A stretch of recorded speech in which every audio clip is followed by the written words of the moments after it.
It's Thursday, May 11th, 2023. My name is Ashton Ellett, here with another installment of the Two-Party Georgia Oral History Project, sponsored by the University of Georgia's Richard B. Russell Library for Political Research and Studies. I'm here today in Atlanta, Georgia, at the Buckhead Club with Mr. Michael J. Coles. Born in Brooklyn and raised in Buffalo, New York, and Miami Beach, Florida, Mr. Coles worked in the retail clothing industry in Chicago and Atlanta before co-founding with Arthur Karp the original Great American Chocolate Chip Cookie Company, better known simply as the Great American Cookie Company, in 1977. He sold that company and then served as chairman, CEO, and president of Caribou Coffee from 2003 to 2007. He was also co-founder of Charter Bank and Trust, which is now owned and operated by Synovus Financial. In 1996, Mr. Coles challenged Speaker Newt Gingrich in Georgia's 6th Congressional District. In 1998, he ran against U.S. Senator Paul Coverdell. In between those campaigns, he served, and somewhat during those campaigns, he served as chairman of the Democratic Party of Georgia. From 1999 to 2003, Mr. Coles chaired the Georgia Film, Video, and Music Advisory Board. He also served for a time on the University System Board of Regents. I could go on, but I think everybody gets the idea. Thank you so much for taking some time this afternoon to talk about your time in and around Georgia politics. It's great to be here. I'm a Georgian by choice. That makes two of us. That makes two of us. So just to get started, tell me a little bit about your childhood. You were born in Brooklyn, but then grew up in a couple of different places far flung from metropolitan Atlanta, where we are now. Yeah, my family moved to Buffalo when I was 4 years old. And I was in Buffalo until I was almost 13. And my dad, I would say that up until I was 10, we're a middle class family. We lived in what was one of the first suburbs in Buffalo. Kenmore, a place right? called Kenmore, yeah. And but at 10, my dad went bankrupt. He had lost his business in a fire with no insurance. Oh. And I came home from school, at 10 years old, not knowing what bankruptcy was. But we had a panel truck sitting in front of the house with everything we owned on it. And my dog, Lucky, a little black Cocker Spaniel, was in my red wagon with her bowl and food. And my parents told me that we went bankrupt and we had lost the house. We were moving to an apartment and that they didn't take dogs and that they had arranged for me to give my dog away. And so it was right up the street from where we were. And I see this like it was yesterday. I was wheeling my red wagon up to this younger kid's house, and I was an older kid, so I couldn't cry because it just wouldn't look right. And so I just basically handed my dog and the wagon. That's one of the most traumatic things I have ever heard in one of these interviews. Oh my gosh. So, well, it's still, honestly, as I tell the story, it's still very traumatic. Oh my goodness. And it was actually more than a few years ago. Right. My goodness, that's horrible. Anyway, so, but we moved, and we actually moved to a pretty nice apartment, and we had all of our stuff around us, our furniture and plates and all the things we had had before. Things were different. Sure. We were in an apartment. We didn't have that big, beautiful backyard. I had to make new friends, go to a new school. Right. But all of that as a 10-year-old kid was easy. And again, it just didn't feel that different. It probably felt different for my brother, who was 9 years older than me. Sure, So he was 19. My sister was 4.5 years older than me. Probably tougher on her. It's teenager. But for a kid, it was, and it was only a few miles from where we lived. Right. So I was still able to go there on my bike and see my old friends. Kenmore's basically Greater Buffalo today. It is, yeah, exactly. And so we lived in that apartment for, I guess, close to 3 years. It was just before my 13th birthday.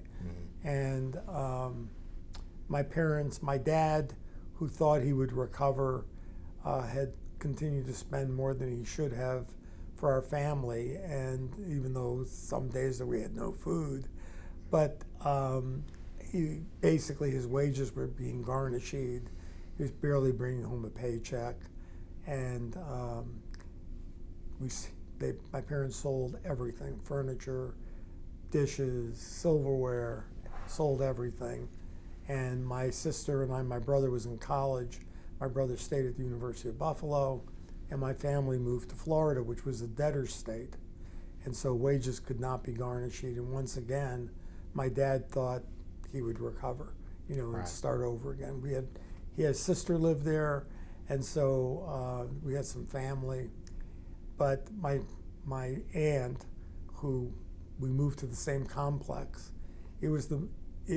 in Buffalo, as I said, it was a pretty nice apartment. It was a 3-bedroom apartment. I shared a room with my Sure. brother, who I shared a room with in our house in Kenmore. My brother and I were very close.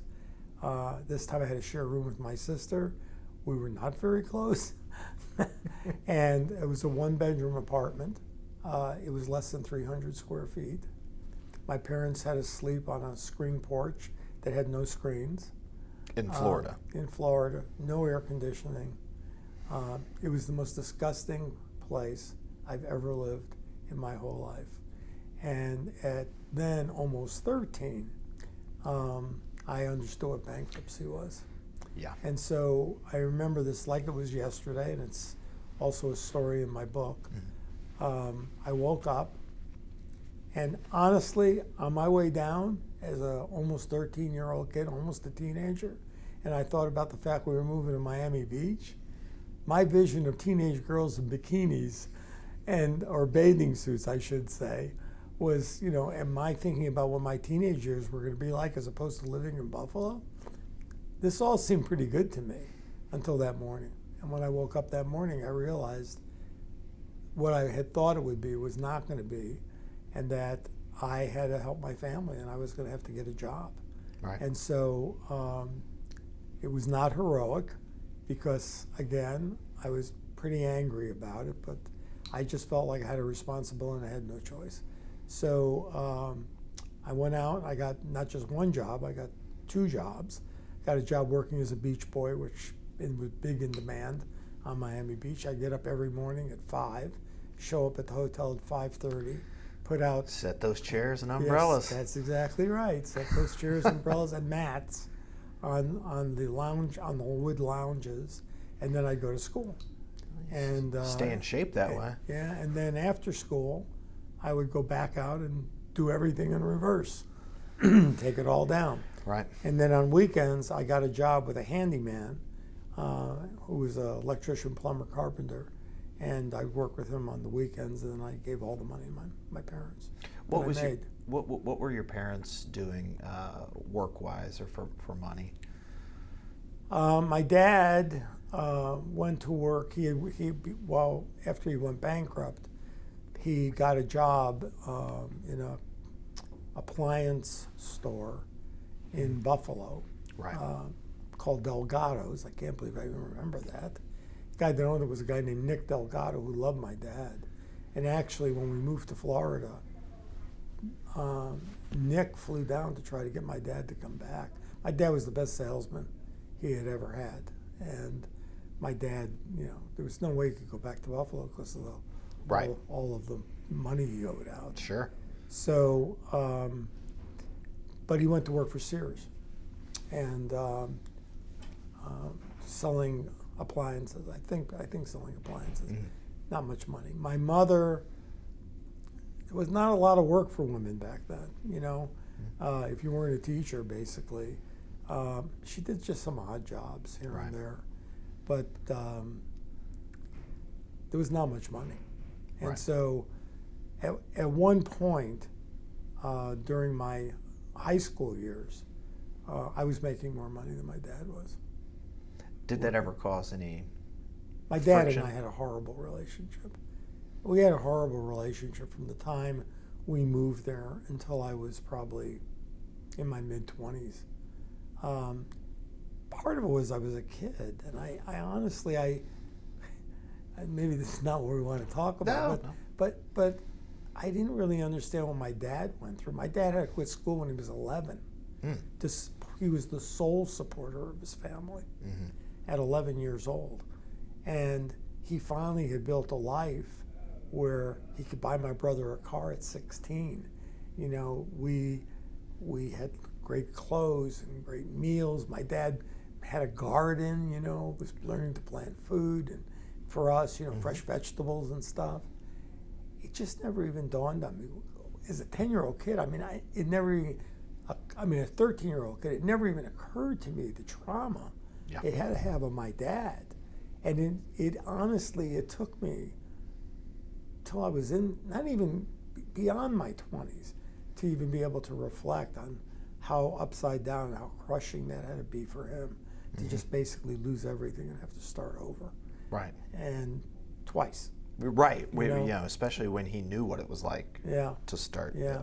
Was he first generation American? He was. So his parents immigrated Came here from Russia. Right. Yeah. Okay. He was born in Monticello, New York. Okay. So anyway, but I was very lucky. At 13, I used to, when I could, cobble up enough money to buy some clothes, I used to shop at this store called Dorwin's in Miami, and the owner, a guy named Irving Settler, I had gotten friendly with him even at 13 when I would come in. He knew I was hardworking because he asked me what I did, because I would never come in with my parents. It would just be me. Right. And I had crumpled up money and stuff like that. And he and I got to be friendly, And one of my friends was working in the store, his kid Steve. And I came in there one day, and and he and Irving were in a yelling match. Well, I wouldn't say they were in a yelling match. I would say that Irving was yelling, and Steve looked like a deer in the headlights. He was taking the yell. Yes, he was scared to death. And I opened up the door and heard this, and I almost backed out. And Irving yelled at me, and he said, "Kid, you want a job?" And in that split second, I thought to myself, beach boy, 100-degree weather, sand in my ears, 5 o'clock in the morning, or air-conditioned store, 50% discount on my clothes, and basically the same money. Within that split second, I didn't care about Steve anymore. I went, yes. And he looked at Steve, he said, "You're fired, you're hired, when can you start?" And that incident changed my life, because Irving... Serendipity. It was amazing. It wasn't right away. I mean, I went to work, and I was a hard worker, and I still kept the other two jobs, because based on Irving's reputation of being kind of a volatile guy. Which you knew. Yeah. I was like, I don't have to go find any more jobs, so I worked those 3 jobs.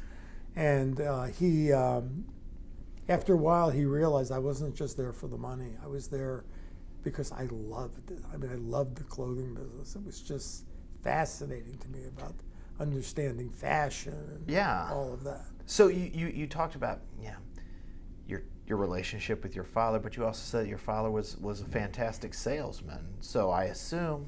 Yeah. The limb doesn't fall far from the tree. My dad had no real sense of humor. My mother was hysterical. And so I kind of got my sense of humor from her, and an ability to, get people to feel warm and trust me. And I became a terrific salesman in the store. Plus, I was a pretty popular kid.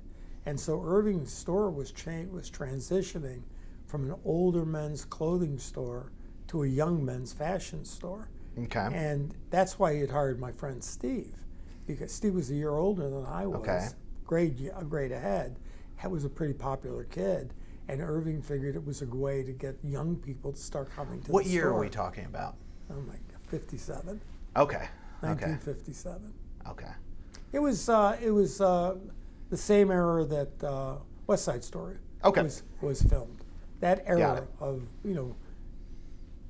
gangs, and No. there were greasers and Yeah, greasers the and- Jets and the Sharks. Yeah, and the, exactly. It was greasers, and I forget even remember what the other was. Preps, jocks, Yeah, and socias, something, all yeah. that. And that our store was really catering more to, I guess somewhat greasers, I guess, kind of that look. So Miami Beach had and has a relatively large Jewish population, Jewish community. Was it that case when you were in Miami? Miami Beach High, Miami Beach Junior High, and Miami Beach High School, I would say were 75, 80% Jewish. Oh, wow. But Okay. by the time I graduated, it was about half Cuban. Oh, what? Yeah, right, It right, had right. flipped. It had Late flipped. 50s, early 60s. So. Yeah, it flipped. And, but we didn't have an African American student in our school because African Americans, Residential segregation. they were not allowed to live on the beach. They had to be off the beach by 5 o'clock. Yeah, it's hard to believe. Was that a written rule? Absolutely. Oh my gosh. They weren't allowed to ride any of our buses. They had a jitney service. Right. Jitneys would, maybe it was 7 or 8 o'clock at night, maybe, but they had to be off the beach. They weren't allowed there at dark, period.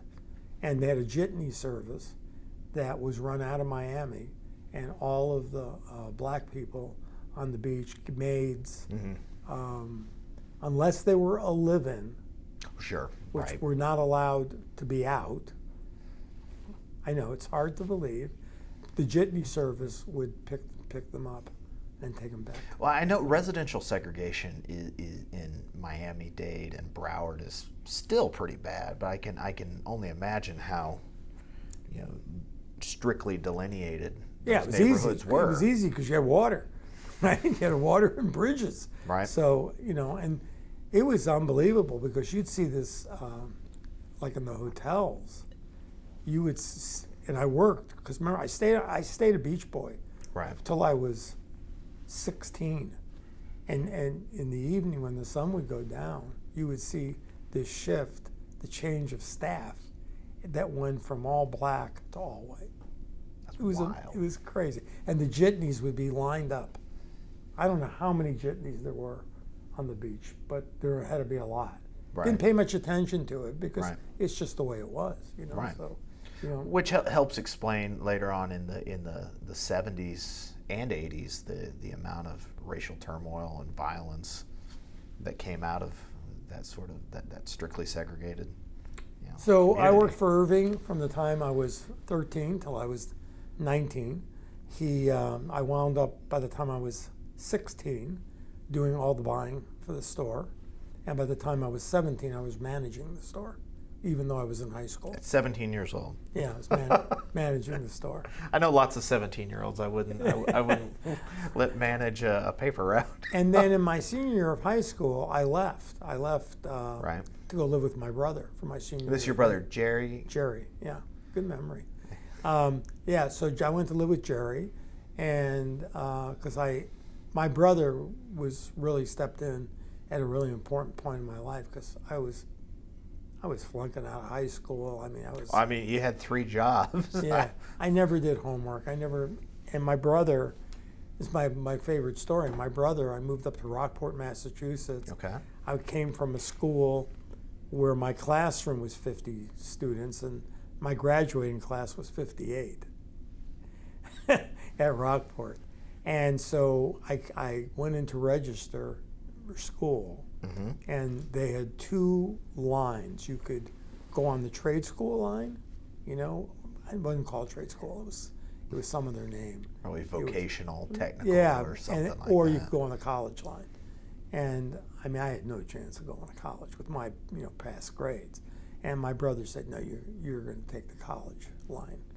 And I'm like, well, so I'm going through and I'm just like, well, I know what English is, And then there was general science. I'm like, that sounds better than physics. Yeah, so I took general science. And then I got all the way down. I'll never forget this.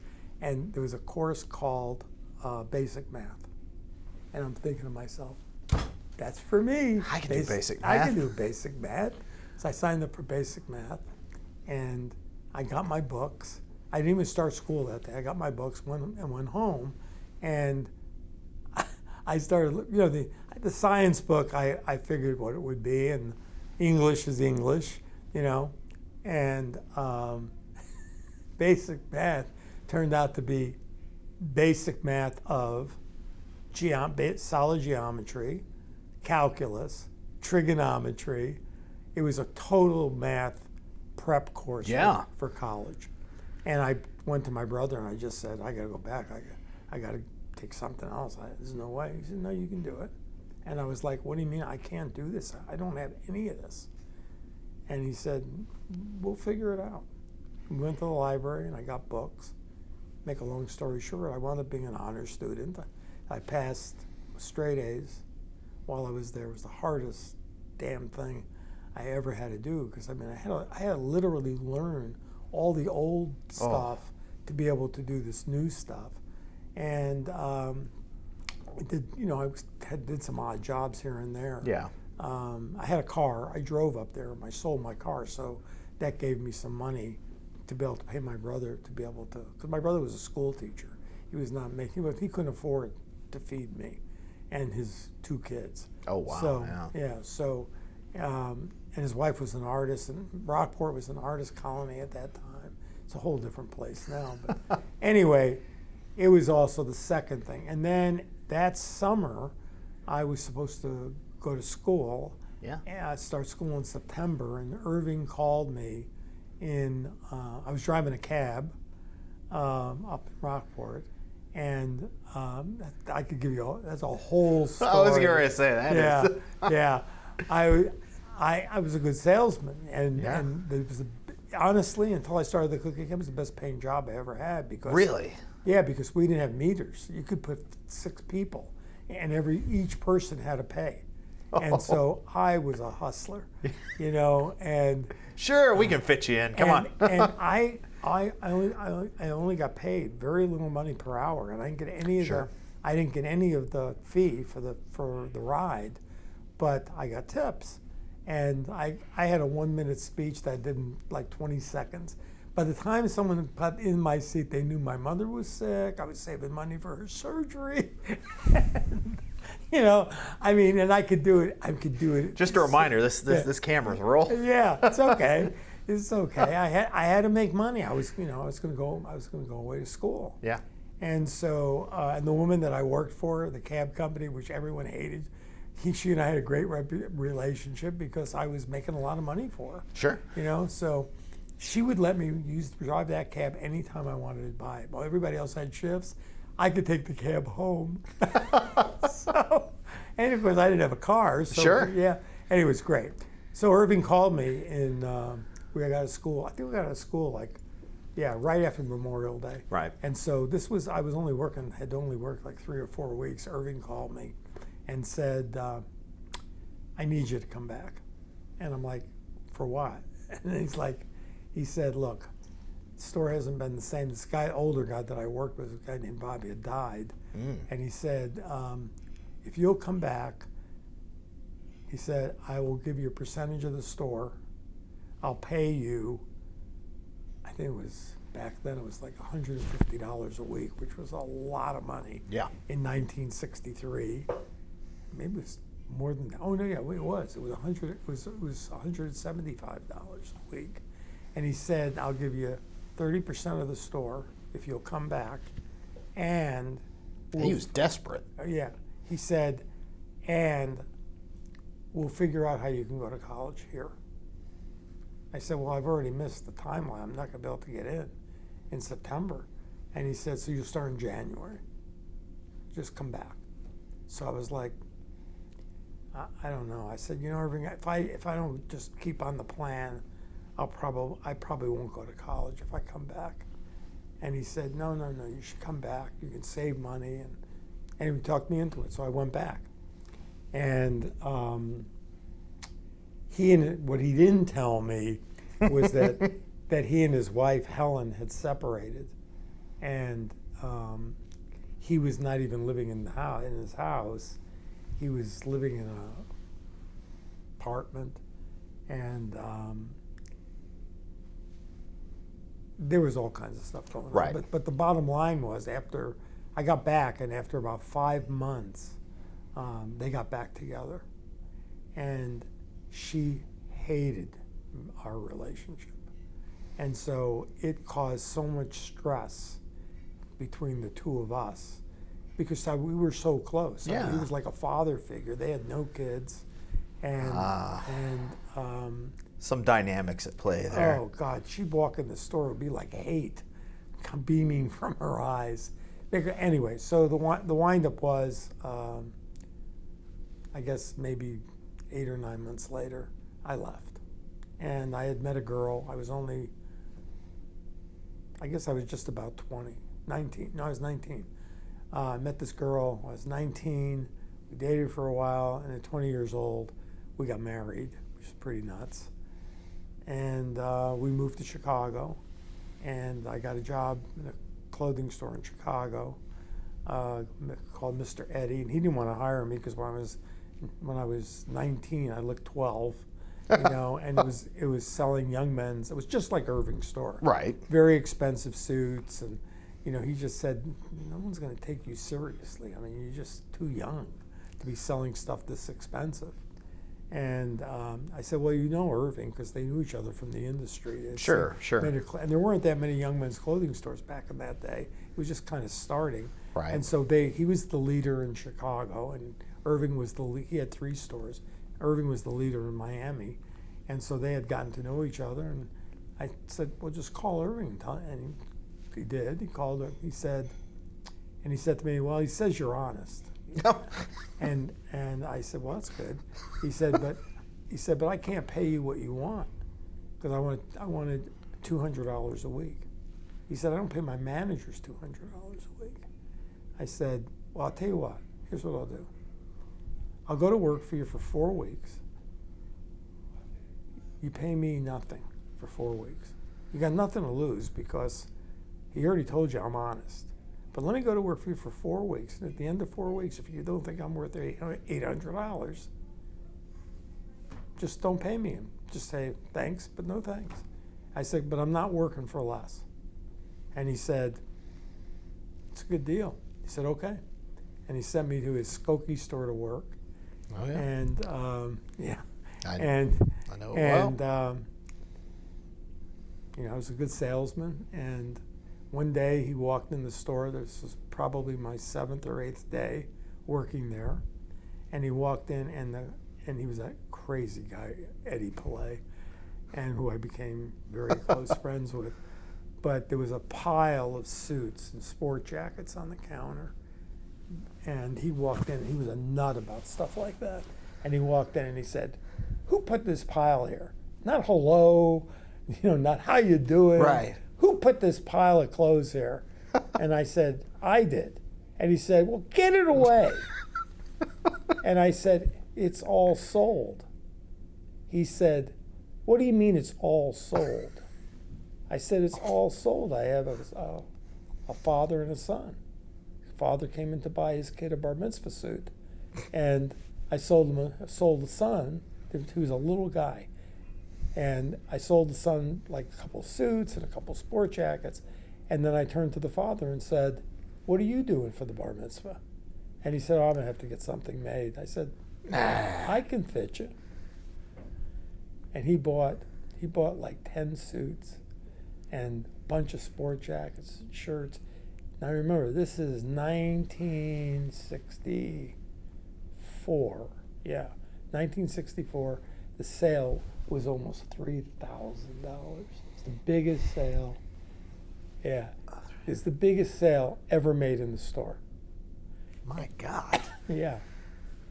It'd be like 30,000. I was going to say, because I did the inflation calculator to see what $175 a week was. That was like $1,800. So, yeah, do some extrapolation. Yeah, it was almost $3,000. The guy was from Kansas City. He owned a company called Cake Box Bakers. Okay. And his name was, I remember the guy like it was yesterday. His last name was Pasternak. Yeah. When I wrote my book, I actually reached out to his son. Never heard back, but unfortunately, because that story's in the book. And when I said that to Eddie, that's all sold. And we got a spiff, which is like a little bonus on top. If you sold a sport jacket and a suit, you got $5. If you sold a sport jacket and 2 other pieces of clothing, a suit and 2 other pieces of clothing, 2 sport jackets, you got $10. So I looked at him and I said, "Oh my God!" I said, "You need to figure out what the bonus is on this because it's not listed anywhere." And he started laughing, and he said, "I guess I'm going to have to pay you $200 a week." But a lot of things he didn't know at the time was, one, I was a tailor taught by Irving. I could do his window dresser. Got sick. Irving had taught me how to do that, and we became very close, and I stayed close with him until he died. Yeah. So really, if you had the capital at the time, you could have been you could have been Irving, you could have been Eddie. No doubt about it, yeah. Which is sort of a transition into eventually becoming your own boss. Or actually, let's stop there. Let's take a step back. How did you get from Chicago? I think there's a stop in Michigan at some point. And then how'd you get here to the Atlanta area? Okay, I'll make this quick because I don't know how much time we have here. I feel like I'm writing my book again with Catherine. So I was supposed to go to Boston University, right at Rockport. Yeah. And I forget what it was called, the way I got in, because my grades were not supportive to get me in. My past grades. My senior year was great. And my guidance counselor, who is such a good guy, he went to Boston and he went to the admissions office, not with me, but with my transcript, and basically made them accept me. It was a conditional acceptance. And so I had to start that September. And it was going to be one of these things where I was coming in and they were going to evaluate me from semester to semester. I think I would have done okay. Anyway, so after I did that stint with Irving and missed that September, I was done. And then when I moved to Chicago, I was going to work there until January. And then January, I had got accepted through my guidance counselor, which was 2 years after I had graduated. Yeah. He got me into Arizona State University. And I wanted to go there because we had friends from Miami that were from Phoenix and just had come to Miami Beach and living in this apartment. He was with Firestone, and he came there to open up a store for them, and then they went back to Phoenix. So I had friends. I figured I didn't have friends anywhere else. I may as well go to Arizona. Sure. So my guidance counselor once again got me in, and I was starting in January. In October of that year, a guy named Lenny Rosenheim, who was our HIS sportswear salesman, came to me and said, "Hey, I know you didn't ask me anything about this." He said, "But they're looking for a trainee. First time we've ever had a trainee program in the company." And he said, "I put your name in the hat." And I'm like, "Why would I want to do that?" He said, "Look," he said, "I know you're thinking about going to college." He said, "But if you go to college and get out in 4 years, this is the job you're going to try to find." He said, why not take the job, try it for 6 months or a year. You can always go back to school, and at least you can Famous find out. last words. Yeah. So I'm like, well, I got to find out if they'll hold the spot for me. Yeah. So I did. They called up. I said, what if I come in September? And the guy said, yeah, we could do that. And I said, well, how about if I come in January a year from now? And he was like, look, he said, your guidance counselor built you up. He said, if you can come in September, come in January. If this is going to work for you, then just come. I said, and he said, but just stay in touch with us. I said, great. So that was it. So I took the job. And just my luck, I was really successful at it. And I was told, because I would turn 21 that February, that I probably would not get a territory till I was at least 24, that I would have to work, through the system. And they were going to let me work for a salesman, and then they were going to bring me to New York to work in the showroom, and then they were going to send me down to the manufacturing plant. It was a whole 3-year program. Oh, wow. Anyway, I was down there about 7 months in Peoria, working for this salesman, which I'm sure you know. Oh, yeah. Yeah. And he was like one of their top salesmen, but he was doing stuff that was off the books. Nothing really illegal, but let's say just on the edge. And it turned out that because one of the big things that salesmen that were good learned to do, is back before the days of electronic inventory, that's what I did. I would go and count pants, I would count shirts, Oh, wow. and we would write fill-in orders. And this guy was terrific at it, and so much so that he would write up their orders for them, and he would put them in their warehouse in a separate area, and as stuff was needed, he would get it pulled and sent to the stores. It was great until it wasn't. It was great until something that we thought would be really selling well didn't sell. Because back in the days and probably still to this day, if you order 25 units of something, you might get 18, right? Yeah. So the reason he was doing that was because he knew that if he didn't get this inventory in, they might not ever get it again. Anyway, and he got in big trouble because he overbought. Sure. And when he had to get it out of their warehouse, he put it in my apartment because he had nowhere else to put it. And someone. Good thing Eddie didn't see those stacks. So someone blew the whistle on him. Yeah. Anyway, so the national sales manager came in, regional sales manager came in, and basically they came to me, my house, my apartment, and I stayed loyal to the guy, but I said, look, here's the stuff. And I said, I think we can sell all this. I said, I just think that we gotta get it removed from their inventory. Right. I said, make a long story short, he was in so much trouble, so could have lost his job.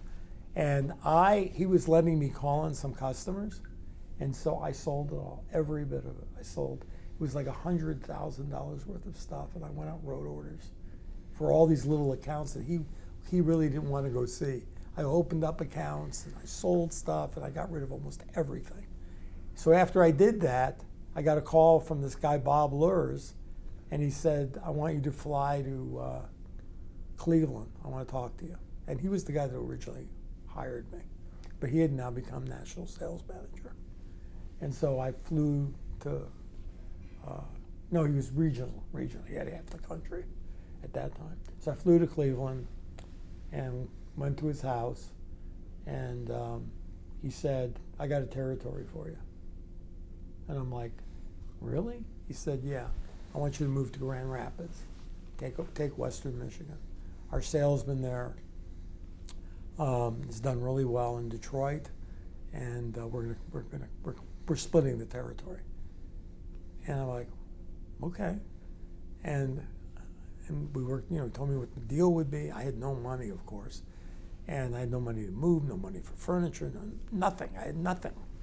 And so moved to Grand Rapids. Mike borrowed $1,000 from my then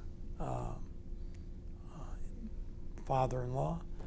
And my then wife and I moved to Grand Rapids, and we bought some furniture and stuff, and I started traveling on the Furniture road. capital of the world back then. Yeah. Grand Rapids. Started traveling, but there were 73 territories in the country. I think it was 73.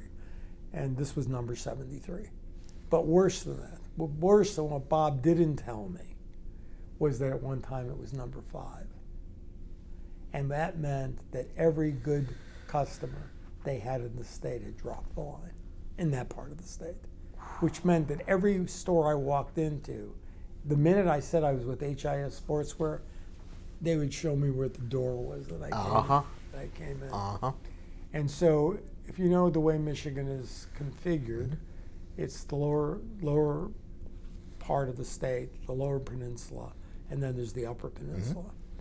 And so when I made my first swing, because the majority of my accounts that were still buying from me were all in the Upper Peninsula, and I found out what the reasons is that there was no competition up there because no one wanted to travel up there, and most of the competition I had was just the shows, because that's where they would have to go to get somebody to sell them. Yeah. Well, I was 21, and this wasn't rocket science. I was like, okay, if fish where there's fish. When my new line would come out, instead of starting in the bottom part of the state where nobody wanted me, I would drive from the furthest point south of my territory to the furthest point north. It was about 700 miles. Yeah. But I would literally get in my car and I would drive to Sault Ste. Marie, across the Mackinac Bridge. That was my first stop, and I would be gone for 2 weeks. I would stay up in the Upper Peninsula and write business. And so within my first season of being there, Okay. yeah, we're good. Thank you. We're good right now. Thank you. Sorry about that. So within my first 2 seasons, because I was on a draw against commission, and in my first 2 seasons, I remember how much in the hole I had gone on my draw, but by the end of my second season, I was in the black. And by the end of 2 years, the territory was number 3 in the country. I had won a big sales contest, and I was on my way back from that sales contest in New York. I had no idea I'd won, but I had had a very good season. I opened up the biggest department store. We decided to put in HIS shops, young men's shops, in every one of their stores. I had worked this guy for 2 years, and we had become friends, and he finally realized he needed to do something. So I worked that. Anyway, I flew back from New York, and then they flew me back first class. I had never been flown first class before. And those in the days when first class was really first class. At the Tenderloin. Yeah, and exactly. Yeah. And I sat next to a guy who today would be on a private plane. He was an M&A guy, and which I didn't find out until I was almost off the plane, but he was sitting next to me with a Rolex, and I had never seen one before up in real life. Right, sure. Yeah. Anyway, he was so interested in me because I looked so young, and I was sitting up in first class with a coat and tie and all that. And I probably looked like one of those Charlie McCarthy puppets, And he was just asking me. He was like constantly asking me questions. I couldn't ask him anything, And finally, as we were about to land, I turned to him. I said, "Look, I got to ask you this. I'm a young guy. I'm, stepping out into the business world. What advice would you give me?" And he didn't even stop to think about it. He just looked at me. He said, "Take as many chances as you possibly can when you're as young as you possibly can be, because the older you get, the more complicated your life's going to get, the more risky it's going to become. If you do it when you're young, you got all those years ahead of you to recover and start over." And he said, "But just do it when you're young. Do it when life's not complicated." And I was like, okay. And it stuck with me. And that's the advice I give everyone now. Yeah. So we landed in Detroit. And then I took another plane and flew to Grand Rapids, because that's where I was living. And at that moment, the guy that was in Detroit, who was doing less business than I was in Detroit. Yeah, and if you know anything about the geography of Michigan, Western Michigan is not the population center. Right. But he had opened up Federal department stores, which was back then, not Federated, but Federal. Mm-hmm. It's kind of like Belk's. Okay. Kind of the Belks of the world. And they had about... I'm from the Midwest. It was Famous and Bar back then. then. Yeah. So I think they had about 35 stores, but it was $1 million account. So they were going to bring in a salesman to cover everything else but Federal department stores in Detroit. And Bruce Hines was this guy's name.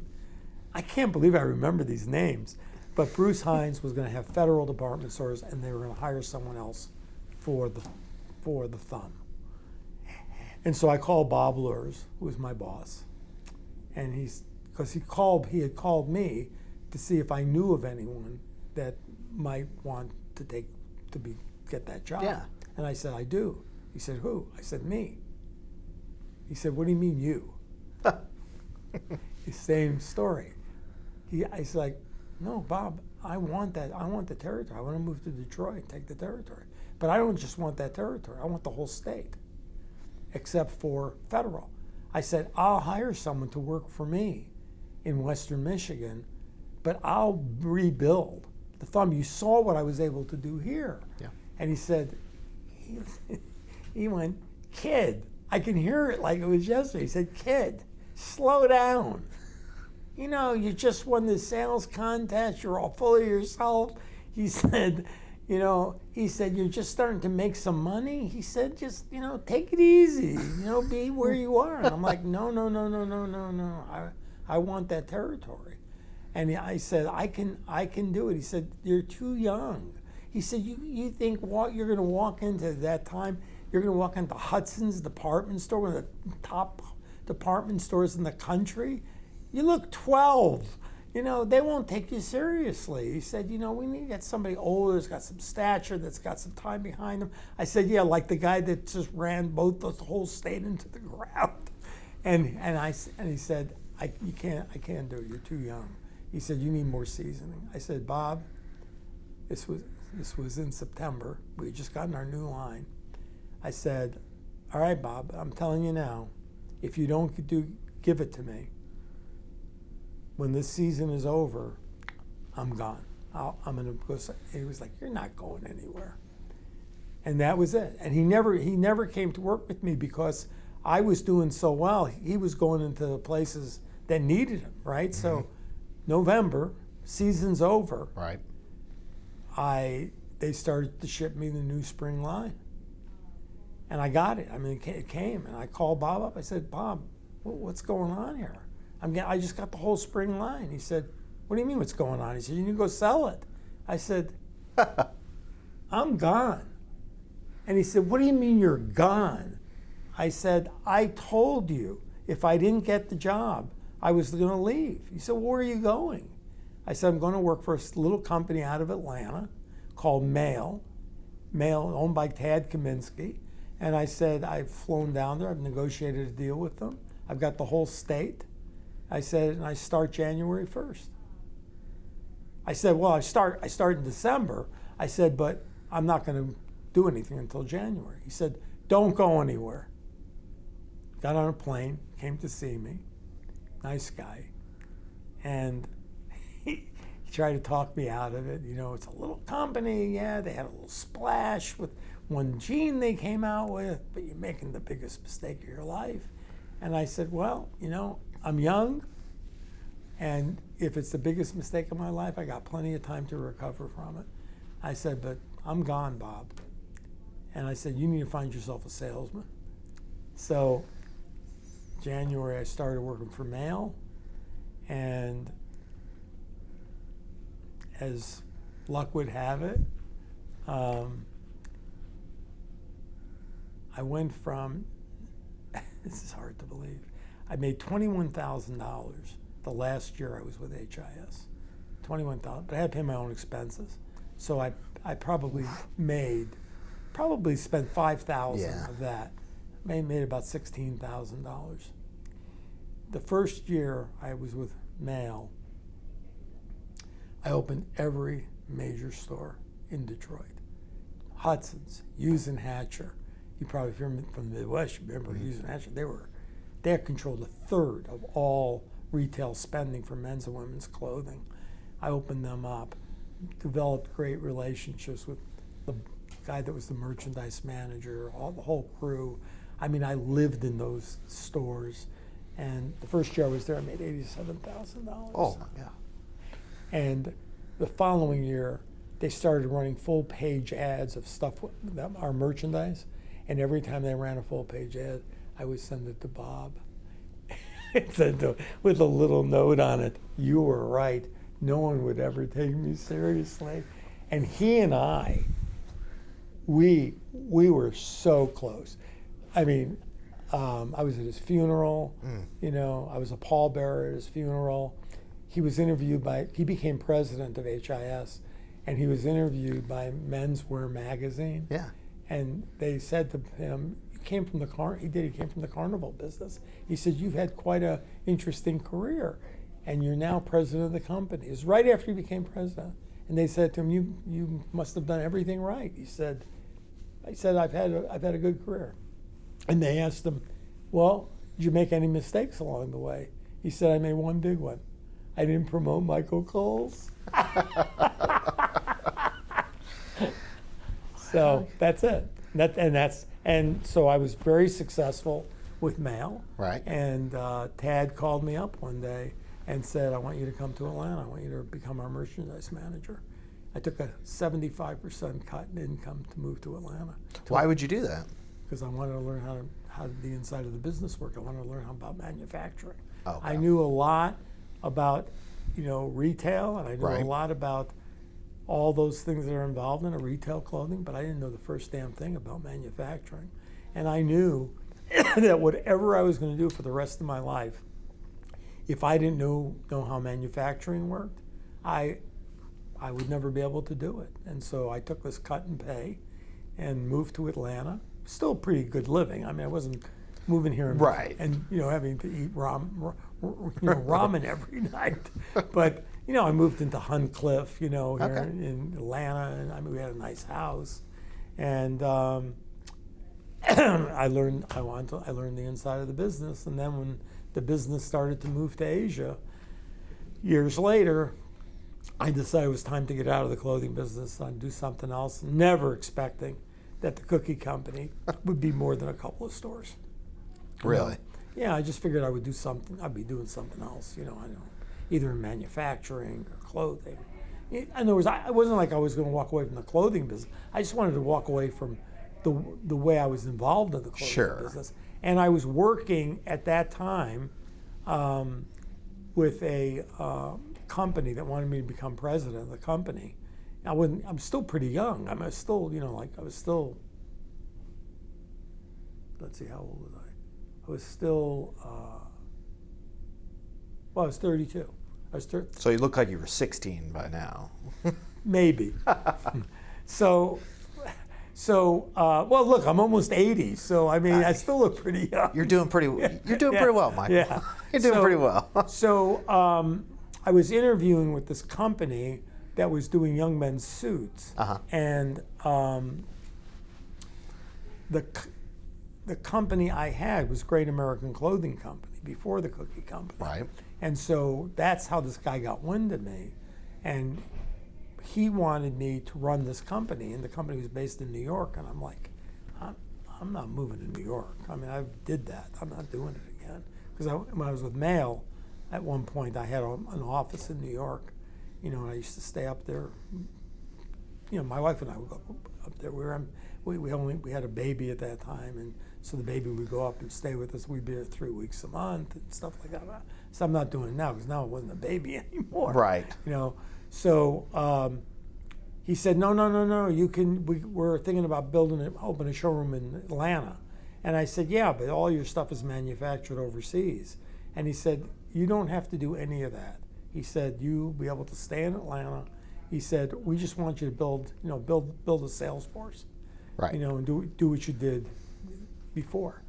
And I'm like, all right, well, I'm open. I said, I'm in the midst of opening a cookie store, and which was laughable. Yeah. And I said, when do you guys want to get together? When do you need an answer? He said, well, we don't need it right away. We're planning to actually get things moving in September. He said, so if you could do this sometime in August, come up and visit with us. He said, and by the way, I'd already met with a lot of their management at Sure. that point. So I was like, yeah, okay, that should work. I said, we're planning on opening our store sometime in June. So great. He said, good luck. Well, then 6 weeks after we started the company, I had a motorcycle accident. Right. And I was told I'd never walk again unaided. And this is a different world back in 1977. You couldn't Right. go interview for a C-suite job on a walker. It just would not happen. and or crutches. I mean, it'd be really. I know it's really discriminatory to sound, but it was true. It's just the truth. If you look back at it, how many companies do you ever know of that had, people on crutches, disabled people running companies, especially companies of significant size? I'm struggling to think of any now. Yeah. Well, Although we have Greg Abbott. That state of Texas, Yeah, that's right. yeah. So anyway, I had my accident, and basically, that was 6 weeks after we started the company, and I finally realized I'm going to have to really focus on this business because I can't do anything else. 400 stores later, $100 million in sales. It turned out to be a pretty good thing for me to do. Now, true or false, you and your company invented the cookie cake. We did. My wife wants me to tell you, thank you so much for inventing the cookie cake. It's her favorite dessert. She wouldn't know what she would do without those cookie cakes, and she made me promise that I would tell you that. Yeah, we other people had tried it, but the problem is that the whole baking industry back then was based on frozen batter, and Right. People they'd get either pucks or they would get batter that they would put out to defrost. The problem is that if you got it when it was warm, it was chewy and acceptable. If it got cold, it tasted like a hockey puck. And the problem with the big cakes that they would put in their showrooms is when you'd get them home, they were like cutting through this table. They were fun, but they were unedible, basically. Right. They were show And then pieces. other people who were trying to do it, again, still on a bad base, they were trying to make them look like cakes with all kinds of fancy coloring and icing. I didn't want that. I felt like, first of all, kids don't like cake. If you go to a birthday party, they eat icing, but they don't eat cake. And so I had known that. Know your customers. I would have known that for my own kids. And so what I realized was, not every person can learn to be a decorator like people who are really skilled at it. Sure. So all I wanted was just something really basic. You run the outside, you put little stars on it, and you write as best as you can with a message. You might do an image, later on we did those. But not everybody could do it. And we could do it fast. You Right. could do it while you waited. And it just caught on. Yeah. It just caught on. And then Valentine's Day the first Valentine's Day when we did a heart shape in a box.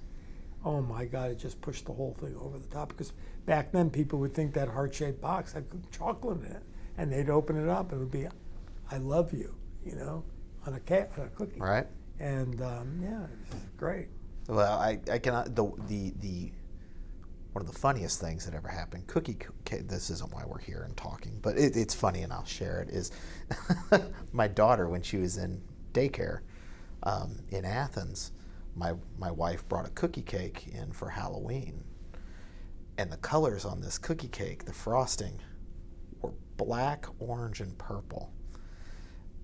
The teacher of that classroom, who had to change all these diapers, she could have killed my she's like, "I'm throwing you under the bus."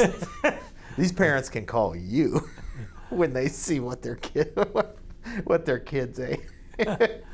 But tasted good. That The colored icing came long after I sold the company. Right. And we had lots of people pushing for it all the time. Sure. And I just said, we're not doing it, because if you put colored icing on top of those things, people are going to expect it to have a much higher degree of artistry than if it's just chocolate and white and we know this is just fun. Keep it simple. Keep it simple. Yeah. Expectations management. Yeah. It's an art, not a science. Yeah. So, how do you make the we've talked for an hour, almost an hour, Really? and we haven't even talked about politics. Yeah. Well, that's good. It sounds like it sounds like you were too, you weren't following the horse races, political horse races, and it sounded like you were busy working. So, was politics ever something that interested you, or apart from knowing that Kennedy beat Nixon, or this, that, and the other, or was it just something on the periphery for this most part of your life that we've been talking about?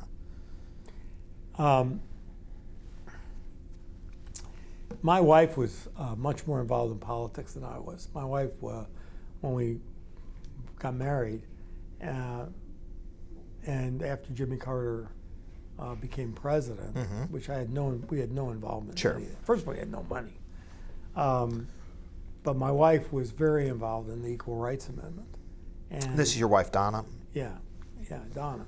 And she was part of a group called, as a matter of fact, my wife, the women's movement archives at Georgia State University are Donna N. Right. It's the Donna N. Coles. Yeah, she endowed that, and she was a leader in the state with other women trying to get the Equal Rights Amendment, ratified here in Georgia. And so I was always on the peripheral of that. I supported her and helped her. Sure. And then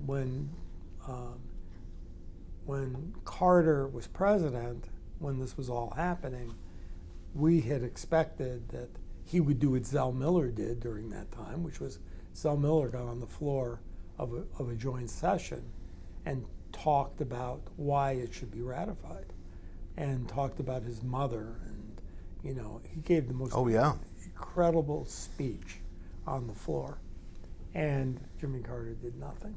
He did nothing, and very disappointing. And then of course it failed, and so Donna kind of dropped out of politics. She wasn't interested. She helped one of the women she was involved with ran for office. I wish I could remember her name. She was like the first woman to ever want to run for that seat in the legislature, and it's just hard to believe all that now. Right. It just seems so different. Anyway, but when the day of the vote for the Equal Rights Amendment, I got on the phone to try to talk to people, and first time I ever talked to Roy Barnes was on the phone. Never met him. I just talked to him on the phone. And he gave me book and verse as to why he couldn't vote for it. And I gave him book and verse why he should vote for it. And at the end of the conversation, he said to me, "You've made some really good points." He said, "Let me think about it overnight." And Donna could hear the conversation. She said, "Well, that's great." I said, "Yeah, he's not going to vote for it. He's just trying to make sure he doesn't lose one of his own constituents." I said, "But he's going to do what he needs to do." I talked to Johnny Isaacson that night. I made about 10 calls, and there was one guy, I wish I could remember his name, who said, "You're right, I'm going to vote for it. You convinced me." His name was Bill or Bob. I stayed friends with him for a long time, and he voted for it. He did. I turned him around. He's the only one, though. Anyway, and so that was the end of that. No politics. And then I was busy. First of all, I was coming back from an accident. That's 1977. Carter was president until 78. Yes, 80. 80. President until 80. I had never met him. Didn't know anything about him. And then I just was not that interested in politics. I was just busy building my company. And then I'd met Johnny Isaacson. I'd become friends with Johnny. Sometimes we were doing talks at the same places. And when Johnny decided to run for governor, Donna and I got to go back. No, when Larry McDonald died, this was my first foray into politics. I had met Buddy Darden when Buddy Darden was He would have been district attorney. District attorney in Cobb County, right? Yep. I had met him in my clothing store. He had come in and asked me if I would vote for him, and I had long hair and a beard, And I looked at him and I said, anyone that would walk into my store and ask me for my vote, looking the way I looked, I said, "You got my vote." And I didn't know that Don even knew Buddy, but she had known him from the legislature. Yeah. And so Buddy and I became friends. But in what year? So that would have been 83. 83 would have been, yeah. Yeah, because I remember where I was when I found out about Larry McDonald. So in '83, when Buddy, and have you interviewed Buddy? Oh yeah, Buddy's a very good friend. Did yes. Buddy mention this story about me and Donna?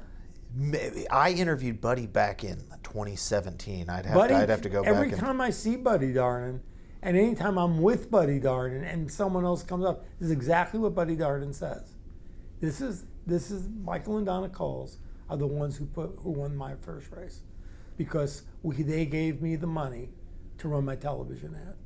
I had no money, and we did. We gave them money. It's like $5,000, $10,000, something like that. Right. And on election night, there's a picture of we holding up a big cookie cake that says, "Congratulations, Congressman Darden." I'll have to go look through it. We have his collection at the Russell. I'll have to. And that it's also up at Kennesaw. Oh, it's part of our archives up there. Anyway, so that was, and we were there that night. Because Buddy ran against His Larry wife. McDonald's Wife. widow. That's Yeah, right. Yeah. right. Yeah. Yeah. So she had 100% name recognition. Oh my yeah. God! And it was a tight Yeah, race. yeah. Anyway, so he won, and that kind of got me a little bit interested. I liked Sure. Buddy a lot, and I liked him not so much because of any other reason. He was a guy of integrity. I mean, if Buddy Darden told you he was going to do something, if Buddy Darden called you up and asked you for advice, I mean, and he hung up the phone and said, "Yeah, I think that's what I'm going to do," that's what he did. He was just an incredible man of integrity, which is why he eventually lost. Because he always did what was right. He did the right thing. He voted. I remember I was one of the people called him up to get him to vote for NAFTA. And he was not going to vote for NAFTA. But he did. But that's not what he lost on. He lost on the tax increase. That's what he lost on. And that's what, The Omnibus Reconciliation Act of 1993. Buddy called me about the vote. And I said to him, "You shouldn't do it. You shouldn't do it. Don't vote for it. See if there's enough votes for it to pass without your vote." Stick your finger in the wind. Yeah, you need to find out. And he said, "But it's the right thing to do." I said, "Buddy, the right thing to do is to stay in office." Anyway.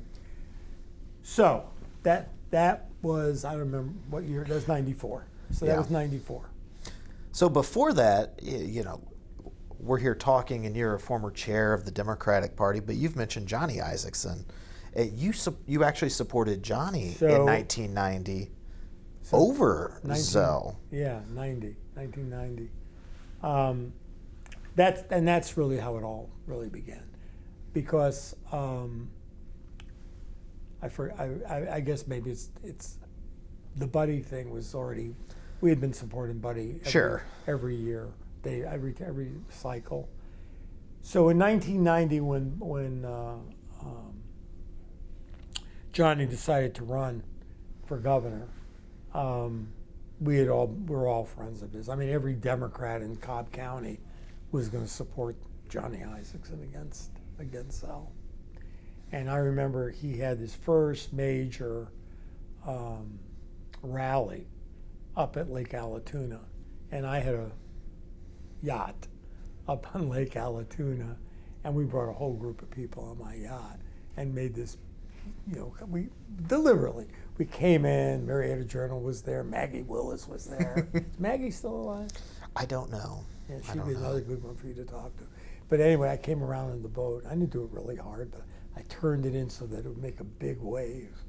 And we had a sign on the boat. We had a sign on the boat that says, "A wave is coming." So, and I got off, and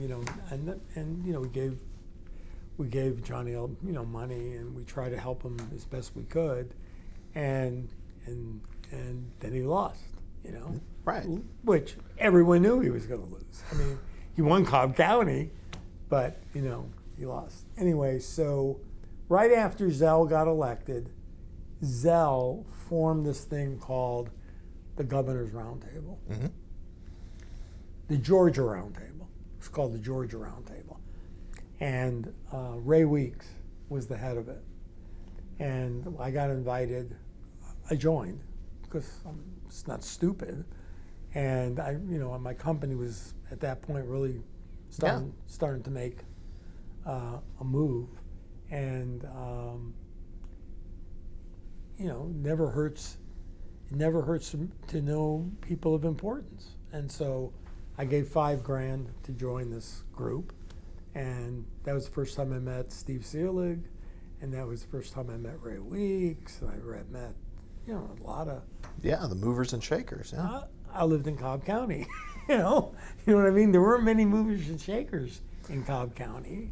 And all these people were new to me. And so I met Zell. And I don't know if you remember this, but when Zell first became governor, do you remember he basically said he wanted every department to put together a budget with a 5% cut. Mm-hmm. You remember that? Mm-hmm. And he said, and then we will go by department to figure out if you need more, basically. But you got to present me a budget that has a 5% cut in it.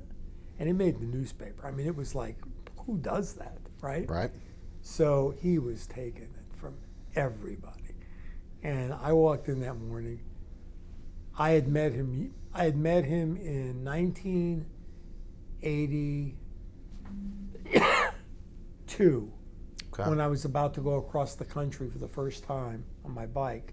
And I was trying to get him, as lieutenant governor, to do a proclamation, not for me, but from the state of Georgia to the state of California, because I didn't know the governor at the time, who was Joe Frank Harris. And I could barely get an appointment with Zell. And so I was like out of nowhere. He was actually an asshole. I mean, he just wasn't, he just wasn't nice. A strong personality. Yeah. But that was when they were redoing the Capitol in 1982, and he was in that horrible motel with his offices. That's right. Yeah, it was hard. I just remember that now. No wonder he was cranky. Yeah, no wonder he was cranky. And so we didn't do anything in 82. So after I broke the record, and in 83 I was about to do it again, I just called Joe Frank Harris out of nowhere, and Joe Frank Harris was smart enough in 1983 to realize this is an up-and-coming company. I probably should meet with this guy, and he gave us a proclamation to take to California. Anyway, so there was no love for me for Zell Miller, back in '90. So in '90, I walked into the governor's mansion, and Zell was at the door greeting everyone, and Ray Weeks was right there with him. I never met Ray before, and he and I became really good friends. And I walked in, and I said to the governor, I said, "Boy, you're taking some heat." And Zell, I mean, it's like you could turn on a dime his personality. And he looked at me, because I was shaking his hand, he pulled me close to him. And he said, "Don't you have to make tough decisions in your business?" And I remember this like it was yesterday. I pushed him away and said, "Whoa, cowboy, I'm on your side." Oh. And he was like, "Oh," he said, "Okay." He said, he said, "Maybe I overreacted." I said, "No, I think what you're doing is great. That's why I'm here. I mean, I think the things that you're talking about and the things that you're saying, I'm here." And he was like, "Well, who are you?" And I told him who I was. And I said, "Listen, I supported Johnny against you because I was hoping that this is the kind of leadership we would get, and I'm here to support you, and I'll do whatever I can to help you be governor. Anything I can do in Cobb County." And he said, "Oh, Cobb County." I said, "Yeah, Cobb County." I said, "Anything I can do to help you." So we became really good friends. And Steve Wrigley, Steve was his. No, Steve was not his chief of staff yet. No, Keith. Yeah, Keith would have been those first term. Then he went to Washington. And left about a year before re-election. That's right. He went to go work in the Clinton White House. And that's when I became really good friends with Wrigley. And so I worked with Zell on a bunch of stuff. I never got appointed to anything, nothing. I didn't want anything. But when the re-election came around, I went and met with them, and I said, "I want to help you. I'll deliver Cobb County." as bold in '94. I said, I'm going to get you, Cobb County. And they had no chance of winning Cobb County at the time. Yeah. So, and I would say that part of it was Zell didn't spend any time there like most politicians. You know, I guess maybe they stay away from places that are not as friendly, you know. But, you know, I basically felt like the Hope Scholarship was the thing that would win him the election, you know. And I dragged his butt all over Cobb County. And I didn't know much about Zell as far as what he was like, because I only was with him at events. Sure, I never, Wrigley and I were just talking about this like a week ago. The most torturous day I've ever spent, and I've spent some pretty torturous days doing stuff, riding a bike across the country, all this stuff. The most torturous day I ever spent were the days I spent with Zell on the road, because he didn't talk to you. He gets in the car, he sits in the front seat, and it's like that movie, For the Love of the Game. Oh yeah, Kevin Costner. Turn the mechanism off, and he would go immediately to sleep. Now, whether he was For an extrovert like you, that must be hell. So, yeah, because I'm thinking we're gonna jock it up here. Yeah. So no, he would, and I don't know whether he actually slept. Just power down. Or he would just power down and just didn't want to talk, and he would not talk. He just saved everything for. Yeah. Then you get him out of the car, he was like a whole different guy. It's like Johnny Carson. He was exactly like Al Gore. Ah. But Al Gore, that's another story. I guess maybe we'll get that. Al Gore and I became really good friends. He's really a good guy. And if he could have let himself be shown the way he actually was, he'd be president. He would have been president. But there was a guy he was running against, a guy you just want to have a beer with, you know. Anyway, so we traveled together in '94. I brought him to Lockheed. Mm-hmm. I brought him to Kennesaw State. We did a bunch of events. I had a huge fundraiser at my house for him. All Republicans. It was Bob Perlman, who just passed away. And I got all these people who originally were going to support Milner. Every single one of them supported Zell. I mean, we had everyone there. I mean, it was amazing. And if you go back and look at the record, I'm not sure if what I'm about to say is right. If you look at how many votes he won by, and you look at how many votes he won Cobb County by, that's what won him the election. I know it was very, very, very close. I was want to say it 1%. was within 30,000 or so votes. Maybe it was. I don't remember. But I know that he couldn't have won it without Cobb County. Do you have it actually? Well, I'm you know, as a historian, I know where to find these things. But you know, with Guy Milner, '94, I think David Schaefer was running his campaign, who's now the chair of the Republican Party, the Georgia Republican Party, and you know, those who know Guy Milner, and he's been interviewed for this project, you know, he self-funded, you know, most of his campaign, and they didn't want for resources. And do you remember how big of a drag Clinton and the President Clinton and Zell's very close relationship was? Do I remember? I'm in the damn. I'm not trying to trigger you, but Yeah, you know, I'm in the. What was the big report with Clinton? The Star Report. Yeah, I'm in it. Really? Yeah. Well, for what? When he came to Atlanta for my fundraiser, he wore the tie that Monica Lewinsky gave him, and that's the photo. At my event. Paul Coverdale was going to use that. Against me. He wasn't going to say what it was. He was just going to say, would you vote for someone basically that has such ties to Clinton that he's in the Star Report? And I knew, right. You know, I knew Coverdale. from before. Oh, sure. I mean, the cookie an company- Atlanta establishment. Well, the cookie company was a sponsor of his baseball team, his congressional baseball team.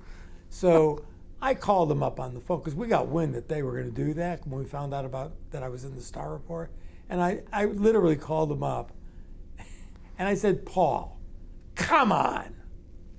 Are you kidding me? You're going to make me spend, $100,000 on a TV ad explaining this? Come on. And they didn't do it. Okay, so I found the Zell won by approximately 32,000 votes, 33,000 votes, and if we pull up, By the way, I don't want that last story in there about Paul Coverdale. that we'll Yeah. we'll put that in. Yeah. I don't care. Okay. It's a Star Report. It's true. It's a true story. Yeah, it's a government document. Yeah. Yeah. It's fine. So How much did he win Cobb County by? it won't come up for some reason. okay. That's It wasn't a lot. right. It was. I think it was like 8,000 votes.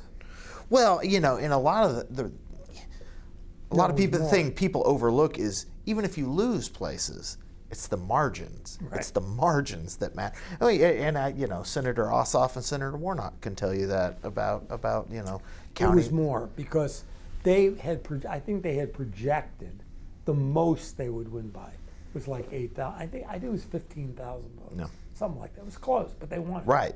Yeah. Right. So even after all of that, you get 94.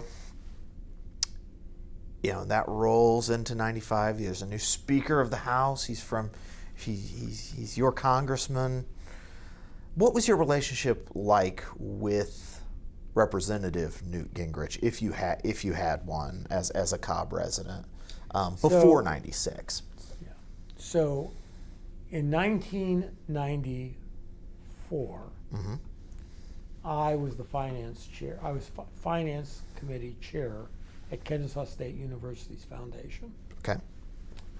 and I think it was Newt became speaker in '94, and somewhere in 1995 he had started teaching a class up at Kennesaw State University called I think it was called American Civilization or something. It was like Renewing America, Renewing something like American that. Yeah, renewing, Something like that. Renewing American Civilization, something like that. Yeah.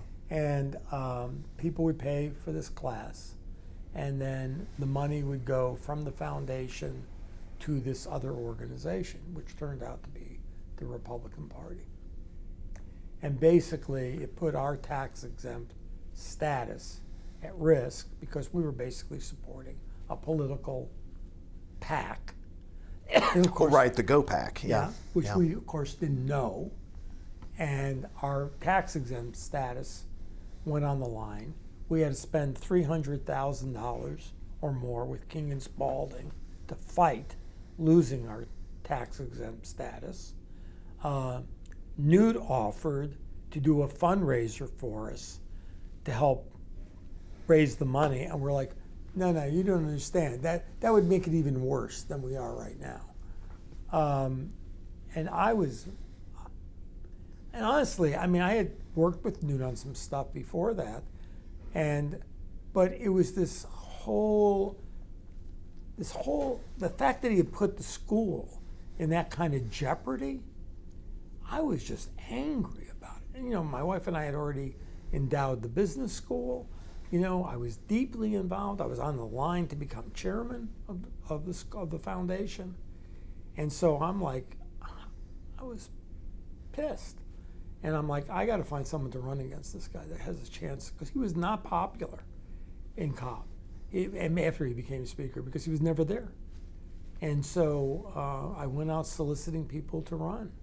And I solicited half a dozen people, and I described what we needed. We needed somebody that was deeply involved in the community. We needed somebody that had a track record of doing things for Cobb. We needed a business person. We didn't need a politician. And I went down this whole list of things. And at the end of every meeting, it's no joke, they would say, you should do it. And I'm like, No. yeah. So I came home, And I did this for 2 days, and I did it with a friend of mine, this guy named Kirk Dornbush, whose father was a former ambassador under Clinton in the Netherlands. And so at the end of the second day, I came home. I was very frustrated. And I told Donna what was happening. And I said, it's ridiculous. All these people, when I'm done talking to them, they tell me, you should do it, meaning me. And she was like, you should do it. Now you're in trouble. And I'm like, hold on. Maybe you misunderstood what I said. They're talking about running against Newt Gingrich, the Speaker of the House. I said, I don't think that's something I need to do. And she said, no, you should do it. She said, they're all right. You're the perfect person to do it. You know, you'll come off as a completely different person. And she said, and you're running for all the right reasons. And that's the part of this I haven't said, which is the reason that Zell Miller inspired me was the same reason Buddy Darden inspired me.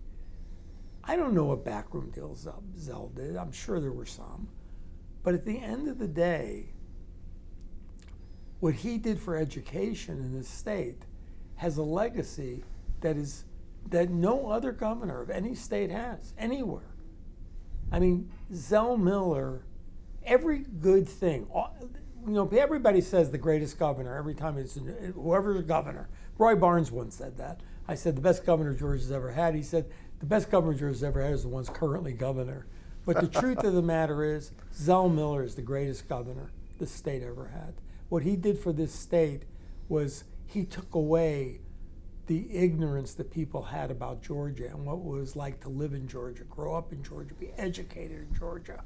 He took that all away with the Hope Scholarship, making education a top priority in the state, not just for college students, but for kindergartners, preschoolers. I mean, all of that stuff that he did. And he did a lot of it with a lot of people not wanting it to happen, putting together a lottery and His own pastor. And keeping his word about where the money would go. Now, a lot of it's Which a lot of changed. states can't say that. That's That's right. true. Yeah. That is true. So, honestly, he inspired me to actually believe that you could get elected as a politician, and if you had the right attitude, you could actually do what's right. And so, Steve Wrigley, I told Steve Wrigley I was thinking about it. I was getting phone calls from everywhere. Conley Ingram had a birthday party down at the driving Cobb club. County establishment, Maggie Willis yeah. was there. And I walked in and Conley jumped on me and said, "Are you running against Newt Gingrich?" And I'm like, "No, I'm not running against anybody. I'm running for my life. I'm fine, you know?" And Maggie Willis just said to me, "Well, if you make a decision, you better tell me first, you know." Marietta Daily Journal. Mm-hmm. Anyway, so I went and met with Steve, and I went and met with Zell. We had lunch together at the old Commerce Club. Mm-hmm. And I was talking about whether I should do it or not. And Zell, you know, he was there and then he left and, you know, promised he'd help me any way he possibly could. And so I said to Steve, I said, "What do you think I should do?" And he said, why do you want to run for Congress? And I was like, well, I told him the whole story that I just told you. And he said, "No. That's why you would think about it. But why do you want to go to Congress?" He said, "Because that's the most important question you got to ask yourself. Because that's what the voters are going to want to know." I said, "Well, I'm going to take a week. I'm going to go to Montana." That's where we live in Montana then. We had a place in Montana. I got all these books to read and study and try to learn. And I said, "I'm going to be gone a week, and I'll figure that out. I'll figure out," because I didn't have an answer. I honestly did not have an answer. And I remember I got to Montana, got to our house, I went into the office, and I opened up my PC at the time, and I remember I sat down, I opened up some, you know, program, there was no Word. I opened this thing up, and I just wrote, why do I want to run for Congress? I'll never forget it because it was back in the days of, IP addresses. And I remember I would walk by that room every day. There that thing was just flashing at me. Why do I want to run for Congress? I would sit down every once in a while and think about typing something. Nothing came. Nothing came. And then I started reading. I read Newt's book. I read the book that Bo Calloway and Newt wrote together about how they won back the House. It was how it was all planned. The whole plan. I forget what the name of the book was, but you couldn't get the book. I think Steve got me the book because it's like they only printed enough for that class. Right. That was it. It was the plan of how to win, how to create the contract. Of course, I called it the contract on America, not for America. Anyway, and I just read all this stuff. And the more I read, honestly, about him, and I read stuff that people who are respected, like William F. Buckley, who I may not have agreed with, but I knew he was sincere.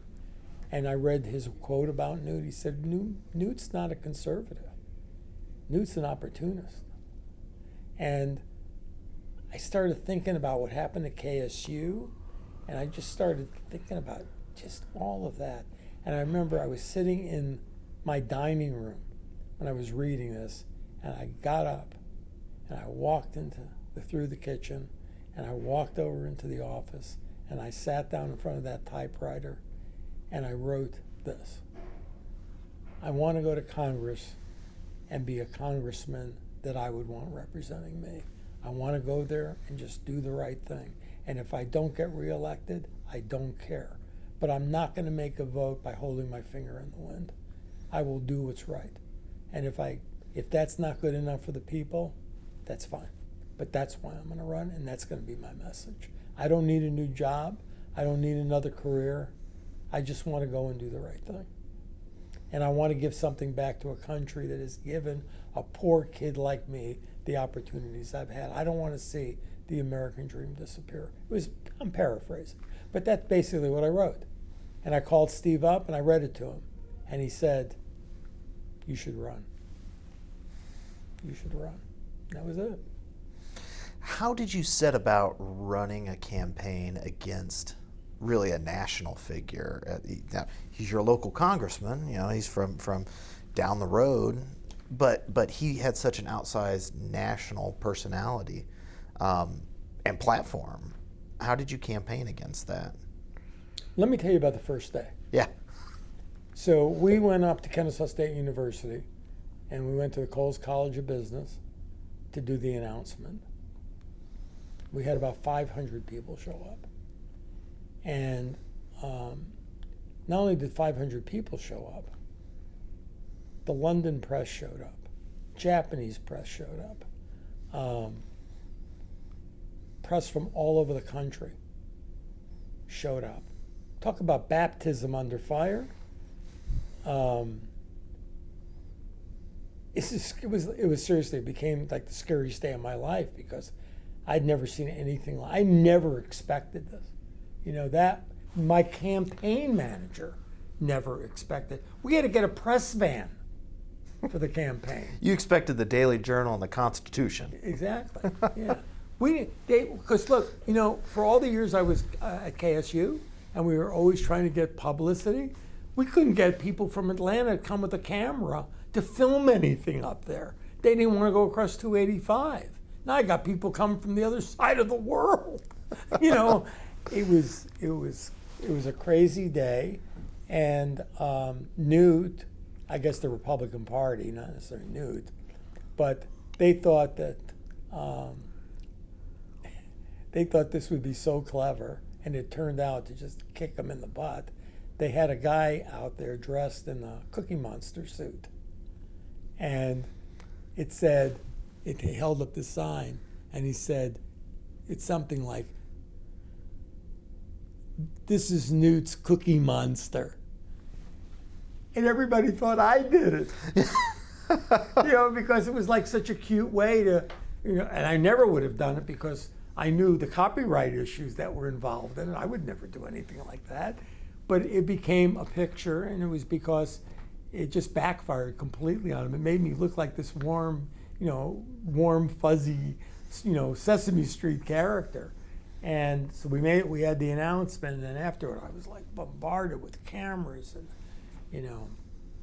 all of that. But I was pretty disciplined, I had a good manager. I had a very, very good press person who I just had to learn a lot fast, really fast. Did you have any coordination, or did you ever meet with any of the folks from the DCCC?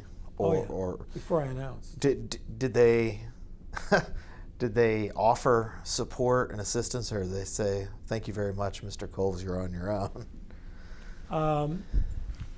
I met with the Big Five. Okay. It was Gephardt. Mm-hmm. What's his name? Who just retired from California? I think he's not. No, DeFazio. Mm-hmm. It was Gephardt. Yeah, DeFazio, Pete DeFazio from Oregon. Martin. Oh God, what was Martin? Oh God, I can't remember his name. Martin somebody. Anyway, there were five, and Gephardt was last. Right. But this guy Martin, who was really the guy that held the purse strings, he was the only one that was really honest with me. He just basically sat down with me because they wanted to promise me the moon. Yeah. Oh yeah, we'll give you money. We'll do whatever it takes. And basically, Martin said, if the polling thing shows that you can possibly win, we'll help you. If the polling shows that you have no chance, we're not going to give you anything. And he said, you need to go raise a lot of money. That's what he said. And I was like, really? Well. And I hated him for it. But, as the years went on, I learned. And I had money. I had money. And I was Which the press was not shy about saying. Yeah. Anyway, so I had a primary. Also, I had to win a primary. Cliff Oxford. Yeah. Right. Well, it was Cliff Oxford and Tony Center. Yeah. And Tony Center, I met with Tony Center at Winfield to try to get him to drop out of the race. And he basically said to me, he said, I'm not going to drop out of the race. You can't possibly beat me in this race. And he went through this whole thing, and I just said, Tony, if he was sitting here right now, I'd say it right in front of him because I have it typed up, how the whole conversation went. Because, he basically almost threatened me, He believed he was going to beat me. Yeah. Yeah, because he had run before. And I basically said to him, Tony, here's what I'm saying. If you want to do something good for the Democrats, I'll let you chair my campaign. And from time to time, you can be in some of the places I'm going. I said, but if you think you're going to beat me, I'm going to trounce you like a scalded dog. You will never beat me. And he said to me, why do you think that? I said, because I'm going to win this nomination. I'm going to do whatever it takes to win it because I want to beat this guy and you can't beat him. So he just laughed. And anyway, somehow in the next few weeks he saw the handwriting on the wall and he called up and he dropped out of the race. And then Cliff, Cliff Oxford, he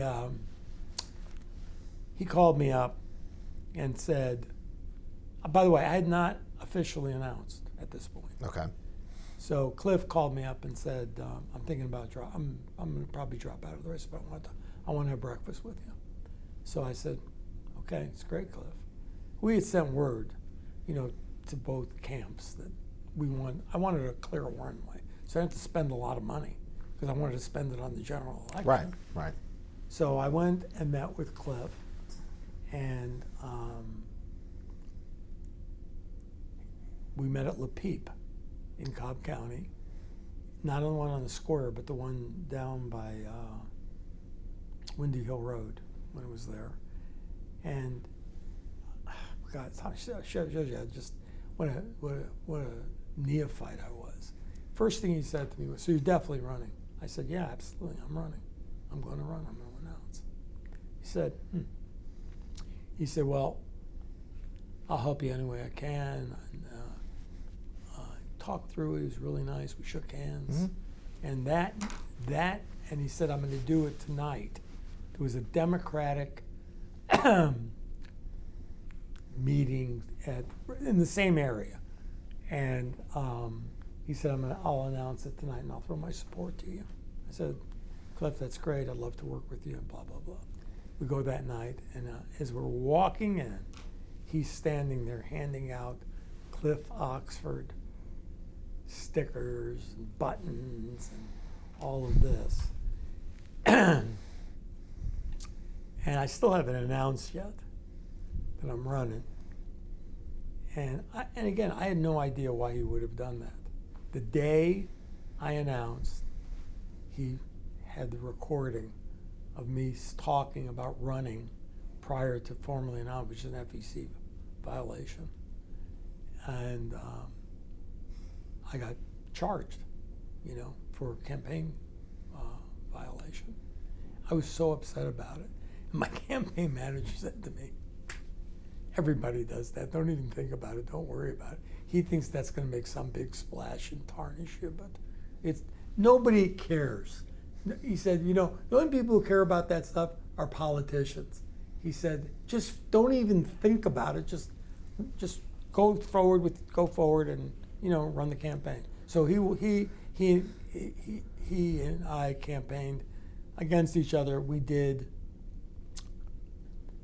I think we may have done one debate. I think we did one debate, and I beat him by 87%. So afterward, he never called to concede, and about a month after the campaign was over, he called me, and congratulated me, and I knew he was, he made some money. He said, "No," I said, I'm done. He said, got a big opportunity with my business," which he did. He was right. And he said, "How can I help you?" And I said, "Well, I appreciate you max out to me." And he said, "Yeah, I'll do that." I never heard from him, never saw money, never saw him again after that. So anyway, and that, went from there. So I won the nomination to run against Newt. It was a great night. And I campaigned on things I cared about. And when the race was over, and I lost, and we were all together that night at Marriott in Cobb County when Zell was up there in '96, and it looked immediately like I was going to lose, unfortunately. And I remember Zell made a nice talk, about me, and he said, it's not the last you'll see of him, But I remember the next day, it was so weird because I remember I got up. We stayed at the hotel. We didn't go home. We stayed at the hotel. We were going to celebrate, Yeah. And I got up the next day and I called Kate Head, who was my campaign manager. And I was going to do a radio interview because I had promised this guy, I don't remember who it even was, that win or lose, I would talk to him the next day. But before I talked to him, I called Kate. And I said, "What do we do?" And she said, "What do you mean?" This is a true story. She said, "What do you mean?" I said, "Well, what do we do now?" She said, "Well, I don't know what you're going to do, but I'm going back to Washington." I said, No. What do we do?" She said, "Michael, it's over." I said, No. It was so foreign to me that there was not like a sale you could run. You could mark something down. You could do a promotion of some sort. Because my whole head was around business. And it was like there's nothing that final in business. 100 miles an hour, zero. Yeah. And I was like, Kate, I don't know if I can handle that. What do you mean there's nothing? She said, Michael, the race is over. You lost. She said, you need to think about what you're going to do with all the stuff in the office. She said, because I'm not going there to clean that up. I mean, that's not my job. It's yours. You got to figure out what to do with all. She said, Beth is going to hang around for a few days to help organize all the boxes, but you got to figure out where they're going to go, and we got to clear out the office, and we got to give your buddy back all his furniture that he loaned us for the office. I'm like, okay. And I said, and when will I see you? And she said, I mean, is this pathetic? I said, so am I going to see you? She said, no, I'm leaving this afternoon. I'm going back to Washington. And I said, yeah, I'm not going to see you to say goodbye? And she said, goodbye. Hung up. She was really nice. Don't take that the wrong way. It was just that she had to get back to her life. It's over. Yeah. And if I had won, maybe I would have hired her to do something. Maybe she would have been my chief of staff. Who knows? But there was nothing for her to stay any longer. Mm-hmm. And Beth stayed for about a week. Right. Beth Ship. And eventually she became my campaign manager when I ran against Coverdale. And, I went and did the radio show, and I told the guy on the show exactly what had happened. I said to him, it's just hard for a guy like me to realize that there's nothing left for me to do, that I can't do anything, and I care about this stuff. And I guess maybe for people who are actually looking for a job, maybe when this happens, they just, shrug it off and go back to their life because they actually didn't really care about the stuff they were talking about. But I really cared about this stuff. I said, so I got to figure out a way that I can still work on it. Mm-hmm. So I waited a little bit, and that's when I called Zell Mm-hmm. and said, I want to be head of the Democratic Party. I got to figure out a way to keep us, hold the state. And anyway, yeah. So eventually, I became Rusty Paul was the head on the Republican side, and Pooh has been an incredible mayor. Oh my God, he's such a good guy. He really is. I mean, we obviously had our disagreements. Who says bipartisanship is dead? Yeah, I mean, he's been incredible. I mean, I know a lot of people that have worked with him on different issues. He is really a guy that's trying to do the right thing for Sandy Springs, and he's been amazing. But yes, we were like at loggerheads when I was the head, and then I told you that's Mm-hmm. this story, but I'll repeat it for here. So I became head of the Democratic Party, and it may have been, I don't know, maybe 2 weeks in, there was a report that there were 5 Democrats that were going to jump and become Republicans. And I had to call each of them to find out if it was true. And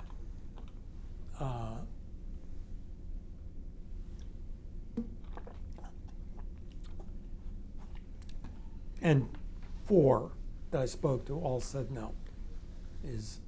We're not leaving as long as Zell is governor. We're staying in the party. And they all to a person said, look, when this because it would have been 99, Mm-hmm. this is like a year and a half away, almost 2 years away from the election. They were like, I can't tell you what it'll be like then, but we can just tell you for now, through this next cycle, we're not jumping ship. To a person, 4 people. And then I called Sonny. And Sonny, if you remember, he was the floor leader.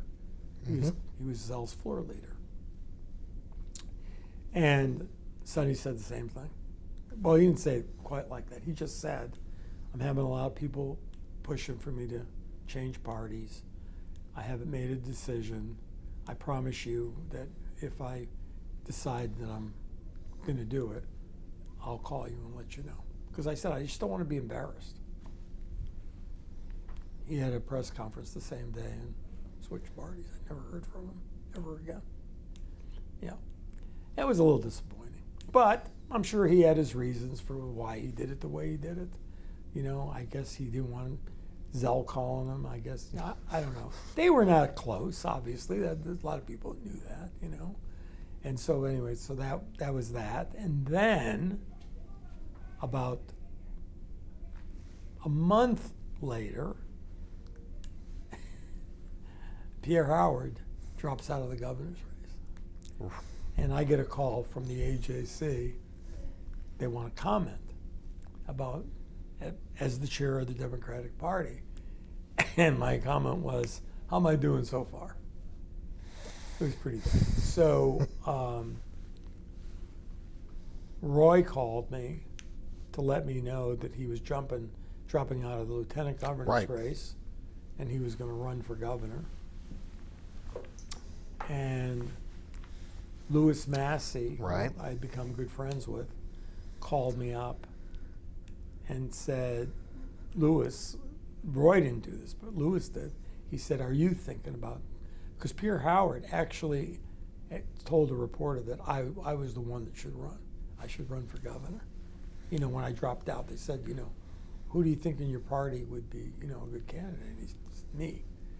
And so Louis said, are you thinking about running for governor? And I said, I hadn't been, but I certainly have to think about it. And I was really pretty beat up at that point from losing that race. And, you know, it was probably circumstance more than anything else, and the fact that I had known Roy and we had been friends for a really, really long time. And I don't know, it just stuck in my craw that more than likely, if I ran, we were going to not be friends anymore. You know, he wouldn't care. You know what I mean? Because, well, he wouldn't care at the time. We would have become friends, I'm sure, after, if I were willing to have been able to accept everything he was going to throw at me. And Roy, to his, and I'm not saying this in a bad way, to his credit, was not going to try to lose. I mean, he was going to try to win. And if that meant discrediting me or doing whatever he had to do to win, he would have done it, as he should have. Okay? And I didn't have a stomach for it. And I wasn't going to do anything after that. I was just going to stay there. And I was going to stay there and just, you know, run the party through the election with Steve Anthony. And we were trying to get some folks to run for the U.S. Senate against Coverdale. It was kind of the same thing, you know. It's kind of like, you should do it. No, I did it. How would you compare running in the 6th district to running statewide in a state with 159 counties? You know, a lot of people talk about the difficulty in having to cross the state and all of that, but I've ridden across the country on a bicycle 4 times. You know, I've gone 2,800 miles in 11 days with 22 hours sleep. You know, traveling across the state in a very comfortable vehicle and taking it's naps, all perspective. Yeah, it's all perspective. I would actually say that the hardest thing for me was, and my wife saw it and I didn't, I became everything I wasn't when I ran against Newton. I was getting polls, and wasn't that I ever said anything or did anything that I didn't believe in, but everyone was trying to tell me how to say it And I think I've resisted it for most of the campaign. But when you run 7.5 months for something, it's a lot easier to hold on to your messaging and who you are than it is when you do it for 15 months. And 15 months,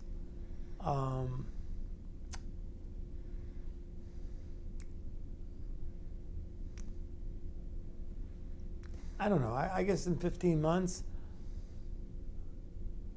I think I lost a little bit of myself in who I was, in the way I presented myself. I think I became a little too much of a politician as opposed to being more genuine. Because I'll give you one example. It was a really. Can I get another water? Yeah. It was really a different time in politics than it is today. Right. And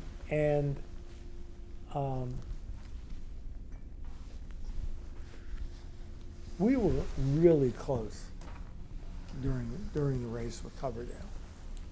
The problem we had against Coverdale was, and I will say this, I'll say it for the record, I didn't have a close relationship with Paul Coverdale,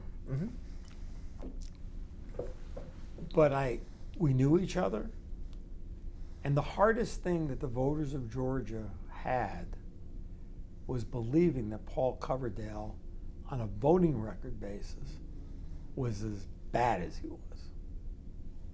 Bad as he was. Some of the stuff he sponsored and tried to push on the agenda. A lot of people don't know this. The original health care plan, that he killed it. He was the gun behind it. He was probably the most powerful behind-the-scenes guy, strategic and smart and unassuming. Looked like, this was like Mr. Peepers. It was like, just a really meek guy, tough as nails.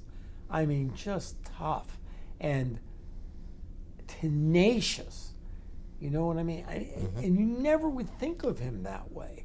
And when we would do focus groups and talk about some of his votes, to a person, they would say, Paul would never do that. We would say, here's the record. Here's the congressional record of the votes. This is what he voted for. This is what he sponsored. No. In a lot of ways, it's kind of like what's happening right now. It's like people believe what they want to believe. It doesn't even matter if you show it to them in video. I don't care. It's probably dubbed. Somebody, dubbed it. Made it. I think there's some pretty good social science research out there that trying to convince some people has the opposite effect. So, at the very end of my campaign, we were really close. It was a very close race. And the biggest problem we were having was convincing voters that he had voted for stuff that was definitely against farmers in Georgia, veterans in Georgia. We have been trying to make those cases, and he was really good. He ran this thing where he had someone looked like my mother, telling me that, that I was lying, and that I wasn't telling the truth. And that ad, more than any ad, because my mother at that point had Alzheimer's, and it was a really nasty ad. And I went to my campaign manager and my general campaign manager, a guy who is tough as tough could be, and I said, I've got an idea for an ad. I said, let's get a marionette that looks like Pinocchio, and let's put Paul Coverdale's head on the marionette and call it Pinocchio Paul. And let's put up the votes, and then put up what he says in his ads, and every time he says it, let's make the nose grow. I said, by the time, we can run several ads like that and let them be known as Pinocchio Paul. I will guarantee people in the state will rally around it, and they'll be making signs Pinocchio Paul. I said, but right now, everything we're doing, no one's believing this because we're not moving the needle. And my general campaign manager, who was Zell Miller's general campaign manager in 1994, said, he's a United States Senator. We cannot run an ad like that against him. And if you go back and look at ads on I'm not saying congressional races, but if you look at ads in U.S. Senate races, not today, but back then, there was a certain place you could go, and there was a certain place you just did not cross over the line. I was right. You know what I mean? I was right, because I lost, but I really believe if we had been able to do that, it could have pushed it over the top. Maybe not. And God only knows, do I want to be in the U.S. Senate right now? Or do I want to live in Wyoming, or live in Georgia, or live my life the way it has been? It's just, but it just shows you how horrible politics has just become since 1998. That's one story alone to me is just epitomizes how bad things have gotten. Yeah, I was looking at it. It was, when you got into the race officially, you were down something 20 points behind Coverdell, and you came within 5 of defeating an incumbent. Which, those familiar with political science, defeating an incumbent is difficult. There are important structural advantages to being an incumbent. When Senator Coverdell passed away, very suddenly, very unexpectedly, obviously Governor Barnes, much like Governor Kemp, had the power to appoint his successor. Was your name in the mix for? Because I remember reading possibly Buddy being appointed, or some others. Did you want to have your name in the mix? Was it in the mix? More than anything. Yeah. Definitely. Yeah, I called Roy. Yeah. I talked to him. Roy's a really smart guy, and the most important thing he could do was hold the seat. And I felt like, yeah, sure. I felt like I could run and probably win that seat, as an open seat after name recognition, and had a pretty good run at that seat. But am I going to think that I could have beat Zell Miller, the most popular Democrat in the state? No way. And you see what happened. Zell won that thing hands down, I guess. Right.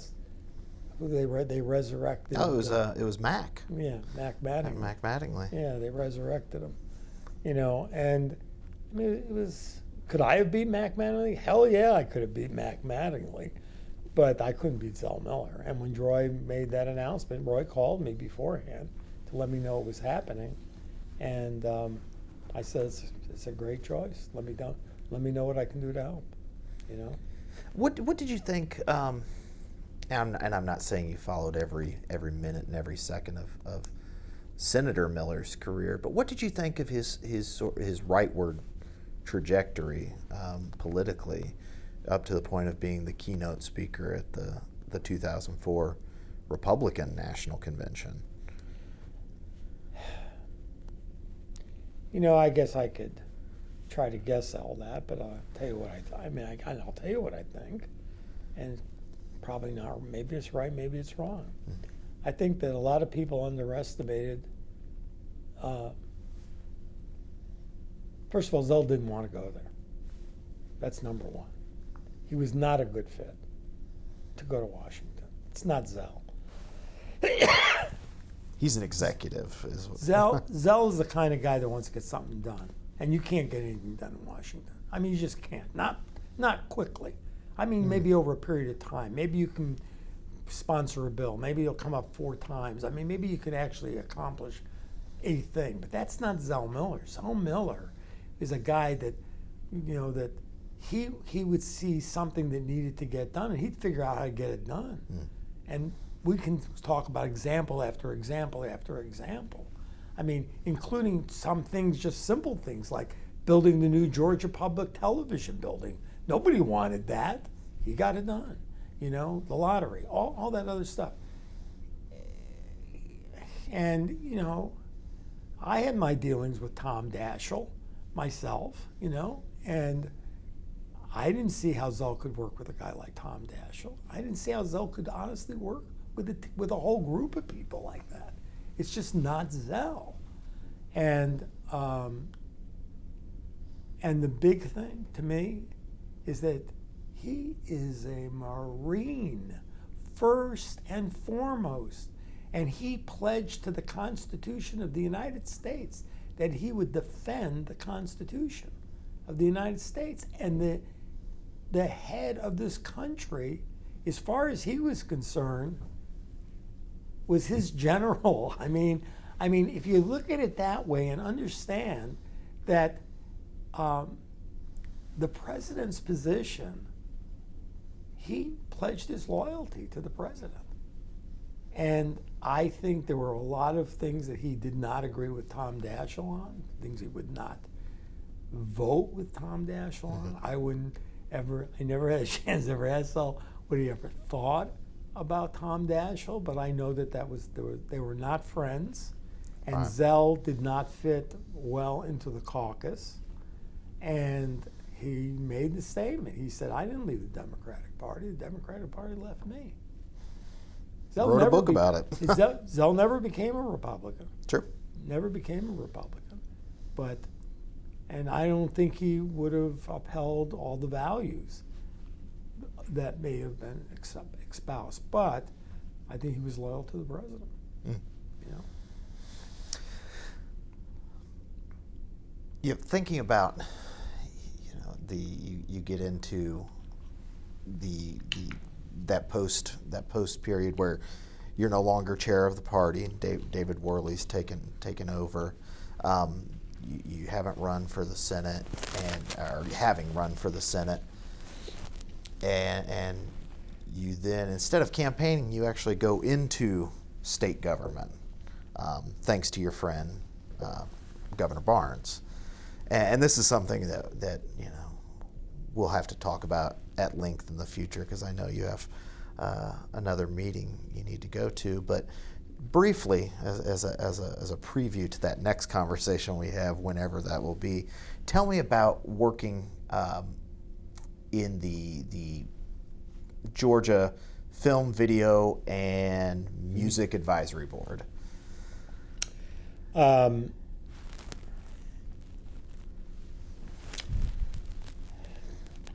So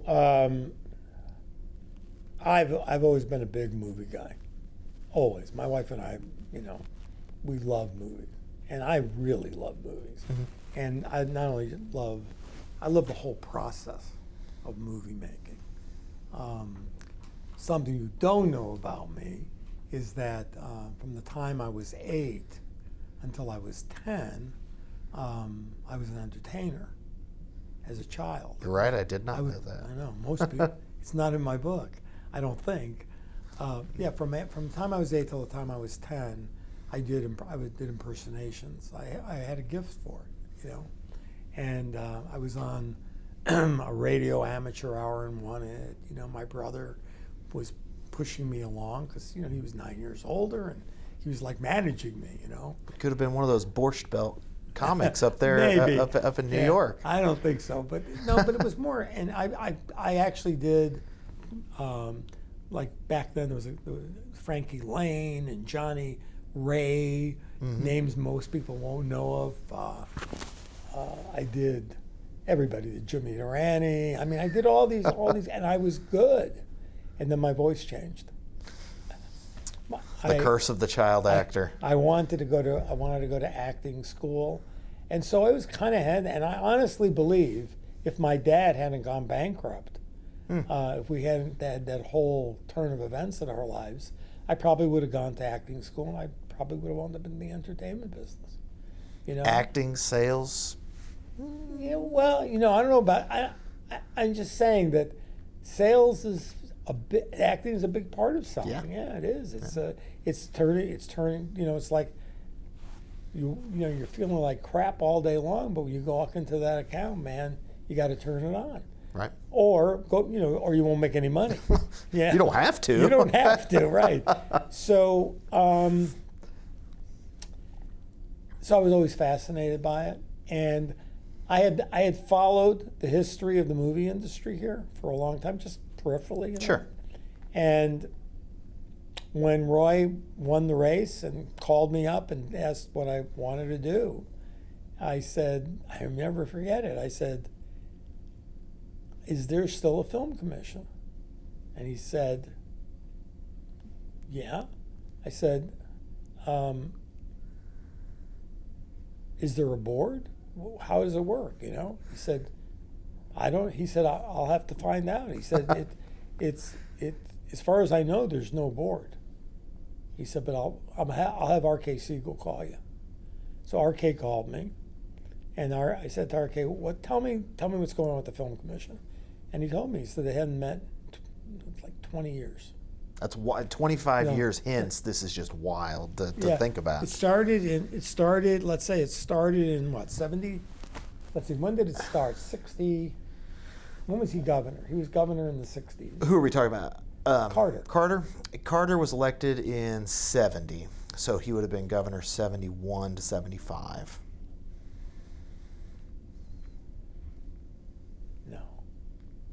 Carter was elected governor in 70? Mm-hmm. Yeah, he beat Hal Suit. Huh? Hal Suit. And then ran for president in 76? Mm-hmm. Really? Mm-hmm. God, I thought it was. He'd been in the state senate. No. And he had run for governor. At any rate, he ran for governor in 66. Won Cobb County. Okay, well, so